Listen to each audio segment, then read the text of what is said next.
Para poder é preciso crer que se pode. Alphonse Louis Constante Eliphas Levi Zayt. Saudações, eu sou o irmão Léo e esse é o canal Os Mestres do Passado. Sejam todos bem-vindos. Nesse vídeo nós vamos trazer trechos do livro Dogma e Ritual de Alta Magia, na parte da preparação do mago. Vamos ao vídeo.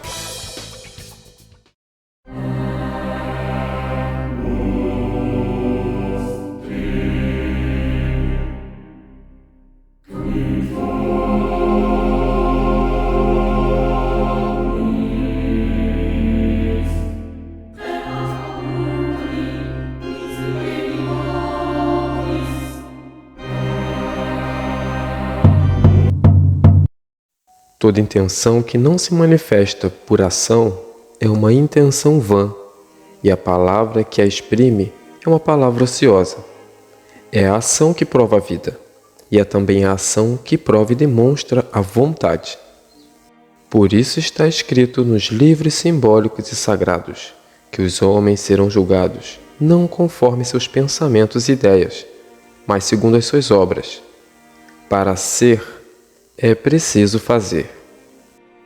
Vamos pôr entre as mãos do adepto a baqueta dos milagres, dizendo-lhe: não confie somente nas nossas palavras, age tu mesmo. A maioria dos rituais mágicos conhecidos são mistificações ou enigmas. E revelar a santidade dos mistérios é remediar a sua profanação.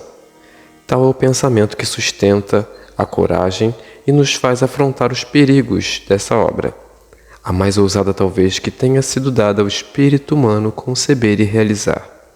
As operações mágicas são um exercício do poder natural, mas um poder superior às forças ordinárias da natureza. São o resultado de uma ciência e de um hábito, que exaltam a vontade humana acima dos seus limites habituais. O sobrenatural é simplesmente um natural extraordinário, ou um natural exaltado. O milagre é um fenômeno que impressiona a multidão porque é inesperado. Só há milagres para os ignorantes. Mas como não existe ciência absoluta entre os homens, o milagre ainda pode existir e existe para todos. Mas para fazer milagres, é preciso estar fora das condições comuns da humanidade. É preciso estar abstraído pela sabedoria ou exaltado pela loucura, acima de todas as paixões ou fora das paixões, pelo êxtase ou pelo frenesi. Tal é a primeira e a mais indispensável das preparações ao operador. Assim, por uma lei providencial fatal, o mago só pode exercer onipotência na razão inversa do seu interesse material. O alquimista faz tanto mais ouro quanto mais se resigna às privações e estima a pobreza, protetora dos segredos da grande obra. Só o adepto de coração sem paixão disporá do amor ou ódio daqueles que quiser fazer instrumento da sua ciência. O mito do Gênese é eternamente verdadeiro, e o Deus só permite que se aproximem da árvore da ciência os homens tão abstinentes e tão fortes para que não cobissem seus frutos. Vós, pois, que procurais na magia o meio de satisfazer as vossas paixões, parai nesse caminho funesto. Só achareis nele a loucura ou a morte. É o que exprimiam outrora, por essa tradição vulgar, que o diabo acabava mais cedo ou mais tarde por torcer o pescoço dos feiticeiros. O magista deve, pois, ser impassível, sóbrio e casto, desinteressado, impenetrável e inacessível a toda espécie de preconceitos ou terror. Deve ser sem defeitos corporais e estar à prova de todas as contradições e de todos os sofrimentos.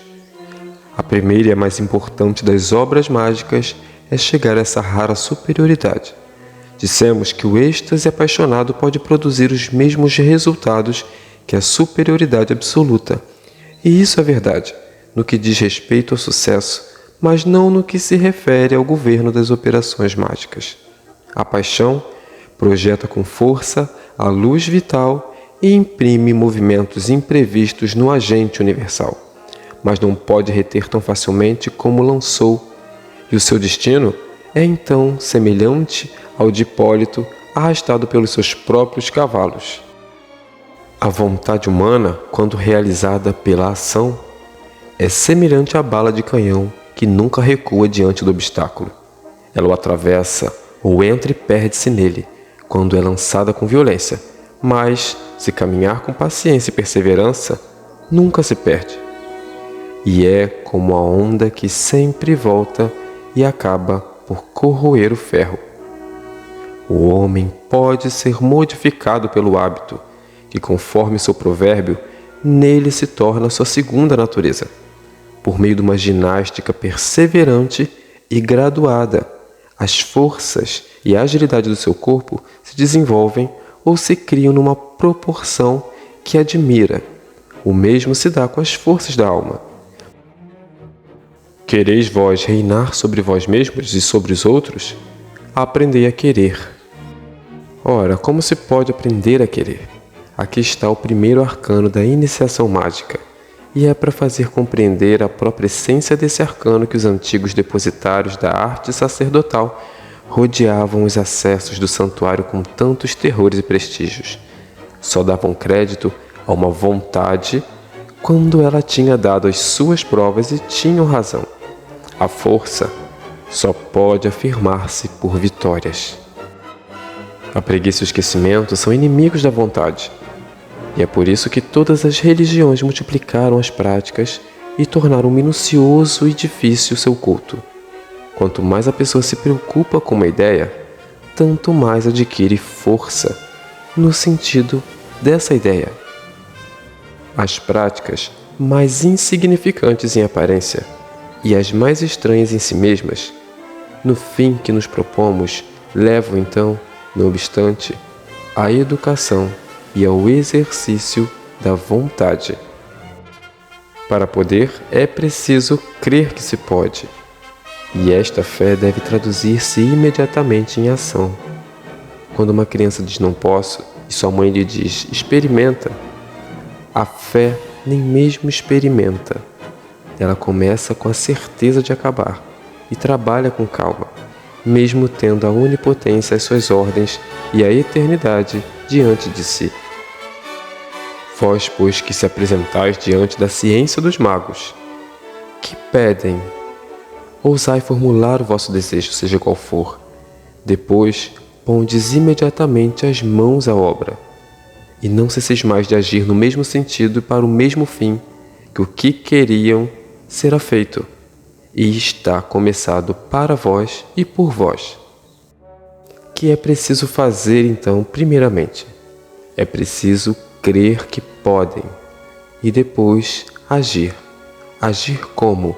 Levantar cedo todos os dias à mesma hora e em qualquer estação do ano, banhar-se pela manhã, nunca usar roupas velhas e sujas.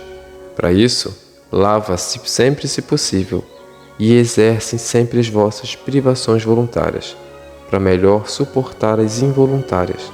Depois, imponham o silêncio a todo desejo que não seja o da realização da vossa grande obra. Um preguiçoso nunca será mago. A magia é um exercício de todas as horas e de todos os instantes.